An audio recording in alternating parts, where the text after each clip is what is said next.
Plus que quelques jours et ce sera la troisième édition des week-ends du Made in Cameroun. On parle ici de la valorisation des produits locaux, la participation au développement économique et social et surtout un attrait pour les différents investisseurs. C'est donc le thème du débat de ce soir, les week-ends du Made in Cameroun.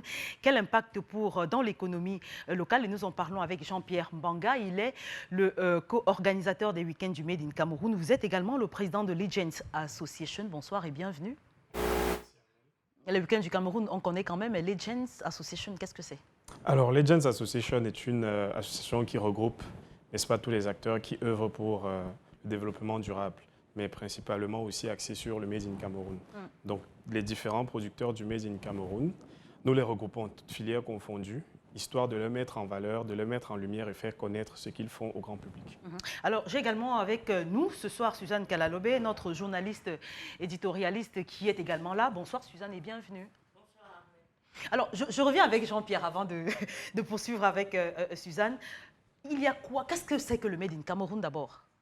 Alors, il y a déjà il y a l'appellation Made in Cameroun qui renvoie à l'origine de fabrication d'un produit. Et ici, on peut le considérer en même temps comme une appellation et aussi comme un label. Et si on rentre dans le portail du ministère du Commerce, il désigne ce label comme étant un produit, du moins, un label qu'on appose sur un produit après avoir respecté un référentiel. Donc le référentiel est le cahier de charges que doit respecter le producteur avant d'avoir sur son produit un label apposé Made in Cameroun. Mais comme je disais, il y a aussi l'appellation pour renvoyer à l'origine de fabrication du produit. Donc, Made in Cameroun, il y a l'appellation et il y a le label. Alors, c'est la troisième édition qui s'annonce dans quelques jours. Innovation, qu'est-ce que vous attendez? Qu'est-ce que vous allez présenter au public? Alors, les premières éditions, déjà, il faut le dire, les thématiques, parce que chaque édition, il faut le rappeler, il y a une thématique qui est abordée. Et la première édition, on discutait sur les enjeux de la distribution des produits Made in Cameroun. Et au courant de cette première édition, il y a eu 35 exposants qui ont présenté ce qu'ils savaient faire à ce public-là qui vient dans les galeries du Grand Mall pour faire des achats. Ils ont tous apprécié ces produits, mais la particularité, c'est que nous avions des promoteurs d'enseignes de distribution. Et le challenge était justement de partager cette difficulté que rencontrent les producteurs à mettre leurs produits en avant sur les différents, à référencer leurs produits dans les différentes enseignes de distribution. Au terme de cette édition, nous avons eu pratiquement 40% des produits qui ont vu leurs articles être référencés dans les différentes enseignes de distribution. La seconde édition, elle était beaucoup plus axée sur la thématique de la ZLECAf. Ah oui. L'idée étant déjà d'insuffler cet outil qu'a mis à disposition l'Union africaine pour que les producteurs locaux ne soient pas en arrière, mais qu'ils comprennent au moins les enjeux qu'il y a autour de cet outil. Et la troisième, cette fois-ci, on est sur les enjeux de l'image, de la construction d'une image de marque des produits Made in Cameroun. Ah oui. Les innovations, ce qu'on met pendant ces éditions, la première d'ailleurs, c'était juste des expositions, mais la deuxième, on a voulu mettre en avant les créateurs locaux en organisant un défilé de mode. Et il faut dire que cette activité et cette innovation que nous avons mis en place pour cette édition a attisé la curiosité de plein de personnes. Nous avons d'ailleurs eu une ancienne Miss Cameroun qui a été présente pour apprécier le savoir-faire des créateurs locaux. Donc pour cette édition, il y a encore des innovations que nous gardons comme d'habitude comme un mystère parce que première édition, nous avons eu une artiste de renommée internationale qui a été présente. Seconde édition également, il y a eu un autre artiste qui a d'ailleurs fait un concert show pendant l'événement. Ouais. Et pour cette édition, on prépare encore d'autres belles choses. Voilà, il y a plein de bonnes choses qui sont annoncées ici lors de la troisième édition des Week-ends Made in Cameroun. Suzanne, nous, on a l'impression que on parle du Made in Cameroun, ce n'est pas le véritable Made in Cameroun qui est valorisé. On nous parle d'artistes de renommée internationale, on nous parle d'anciennes Miss. On a l'impression qu'on oublie une partie de ce Made in Cameroun, notamment avec les producteurs. On est ici au niveau de la transformation un peu plus. Bon, j'avoue que le Week-end Made in Cameroun, je n'en ai pas beaucoup entendu parler. Mais ma première impression, c'est de dire qu'il y a un courant actuellement sur le continent où les Africains revendiquent, si vous voulez, leur savoir-faire et ont envie de le faire valoir. C'est un courant et ce n'est pas une mauvaise chose. Et le fait de faire valoir, si vous voulez, ce que vous faites, c'est déjà une avancée. L'impact économique, je ne sais pas ce que ça pourrait être, mais pour moi, c'est d'abord une opération symbolique de retour à soi-même et de reconquête, si vous voulez, de notre dignité et notre positionnement sur le marché, en se disant que nous avons un savoir-faire et qu'on peut le développer. Maintenant, il peut y avoir ce que vous appelez des artistes internationaux.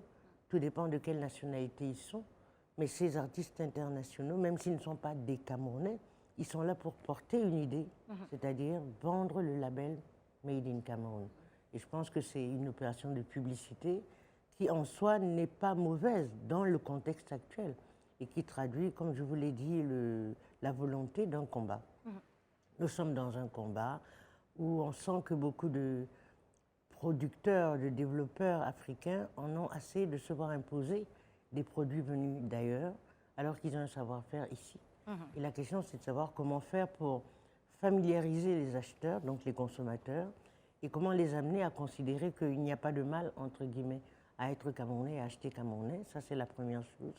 La deuxième chose, c'est les grandes surfaces de distribution qui, si vous voulez, sont venues s'installer ici, chez nous, comme le Grand Mall, comme Casino, comme Super U, comme Maya, comment vous appelez ça? Maïma. Voilà. Et qui, si vous voulez, avaient l'habitude de produire, de nous balancer des produits made in Europe, par exemple. voilà. Et qui font des efforts de temps en temps pour proposer des produits camerounais, mais sans forcément une sélection à la base de ces produits, parce qu'il ne s'agit pas de proposer des produits pour les proposer. Il s'agit de proposer sur le marché l'excellence qui nous met en compétition avec les autres produits auxquels les consommateurs sont habitués. Par exemple, si on doit produire des yaourts ou du piment ou de la purée, appelons ça comme ça, à nous de savoir quelle qualité nous allons proposer pour que ça dépasse en valeur ajoutée les produits habituels auxquels les gens sont familiarisés. La question, c'est de savoir est-ce qu'il y a tout ce contrôle, est-ce qu'il y a, comment dirais-je, toute cette exigence, ça je ne sais pas. C'est une opération commerciale. Bon. Voilà, Jean-Pierre, la question de Suzanne, justement, elle anticipe ma question. Est-ce qu'il y a justement, quelles sont justement les étapes de sélection des participants, des exposants à ce grand événement? Alors, ce qu'il faut dire, c'est qu'il y a tout un comité que nous avons mis en place justement pour s'assurer de la qualité des produits. La qualité des produits tant sur la forme que dans le fond. Dans le fond, déjà, on s'assure que le produit ne pourra pas être malsain à la consommation du consommateur final. Et pour ça, on demande à ce que les producteurs, avant de venir pour exposer, nous présentent au moins un certificat qui confirme qu'ils ont fait des analyses en laboratoire. Donc ça, c'est l'un des éléments sur lesquels on s'appuie. La deuxième des choses, c'est sur la forme. Parce que, comme Madame Suzanne Canalobe disait tout à l'heure, les produits, ce n'est pas juste par solidarité qu'on va ramener les consommateurs en leur disant « laissez les produits étrangers, rachetez les nôtres ». Mais il faudrait que ces produits soient compétitifs. Et pour être compétitif, il y a également tout un cahier des charges à respecter pour que ces produits-là puissent accéder aux différentes enseignes de distribution.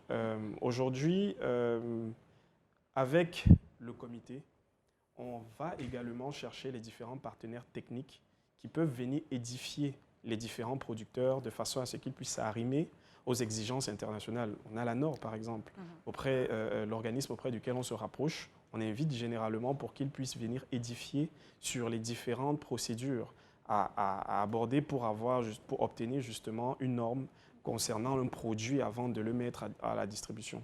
Donc, même les enseignes de distribution aujourd'hui sont exigeantes sur ces points-là, que ce soit les enseignes qu'on a citées tout à l'heure ou bien d'autres. Il est vrai qu'il y a aujourd'hui des personnels qui ouvrent des boutiques aussi spécialement pour la distribution des produits locaux. Et même eux, ils ont également des exigences. Donc, ils feront partie des acteurs qui viendront à cette édition pour partager leurs expériences, puisqu'il y a une partie pendant les expositions où le premier jour est dédié essentiellement aux échanges. Et dans ces échanges, il y a deux plateaux. Le premier plateau, on va parler beaucoup plus de la perception que les consommateurs ont des produits made in Cameroun. Et le deuxième plateau va être essentiellement dédié au partage d'expériences des grandes entreprises qui ont déjà quand même une grande expérience pour que ces personnes aient des outils et puissent s'arrimer à ces exigences. Mais Suzanne, quand on parle du Made in Cameroun, est-ce qu'on n'a pas l'impression qu'il y a une étape qui a été oubliée par les organisateurs du Made in Cameroun? Pourquoi? Parce qu'ils parlent plus de transformation que de production. On a les agriculteurs qui, on a l'impression, ne font pas partie de ce processus de valorisation des produits camerounais. Non, moi, je crois que le concept est d'abord comment conquérir les espaces dans les grandes surfaces de distribution, là où les gens achètent. C'est une étape.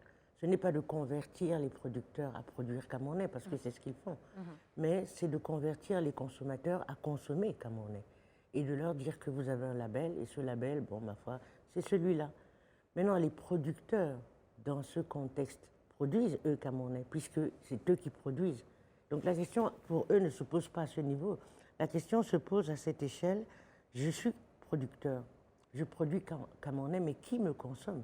C'est ça l'étape dans laquelle, parfois la difficulté dans laquelle ils se trouvent. C'est qui me consomme et où suis-je distribué? Est-ce que je peux me contenter d'une distribution plus ou moins artisanale qui est faite par des commerçants qui viennent vendre, acheter des produits dans ma ferme, dans mon terrain et aller, mais comment ces acheteurs, donc ces vendeurs, valorisent-ils mon produit? Et on se rend compte que quand vous allez au marché, quand vous allez dans beaucoup d'endroits, en fait, c'est vrai qu'il y a des habitudes de consommation, mais il n'y a pas une valorisation de l'objet consommé. Parce que la valorisation, ce n'est pas seulement de voir une mangue par terre, ou le poivron par terre, ou la salade par terre, ou des marchés sales. La valorisation, c'est comment on appelle ça? Comment le produit est, comment on dit, empaqueté, mis en valeur, etc. Et donc, et aussi la valorisation, c'est, si vous voulez, des fois, quand vous voyez un peu ce qui se passe dans des pays comme la France ou ailleurs, ils font une immense publicité sur les producteurs et les produits made in France. Rien que la publicité vous donne envie d'aller acheter ce produit. Alors, en même temps, ils valorisent les producteurs pour dire que, comme vous voyez, il y a des producteurs réunis, voilà ce qu'ils vous proposent comme moyen de consommation. Donc, si vous voulez, si les deux choses sont combinées, il n'y a pas de problème. Mais la priorité dans la démarche actuelle, c'est plutôt comment aider les producteurs à écouler leurs produits dans les surfaces de grande distribution. Et comment amener les Camerounais à se dire que, mais pourquoi irais-je acheter un yaourt de lait alors qu'il y a Camelait? Pourquoi irais-je acheter, bon, qu'est-ce que je peux donner comme produit?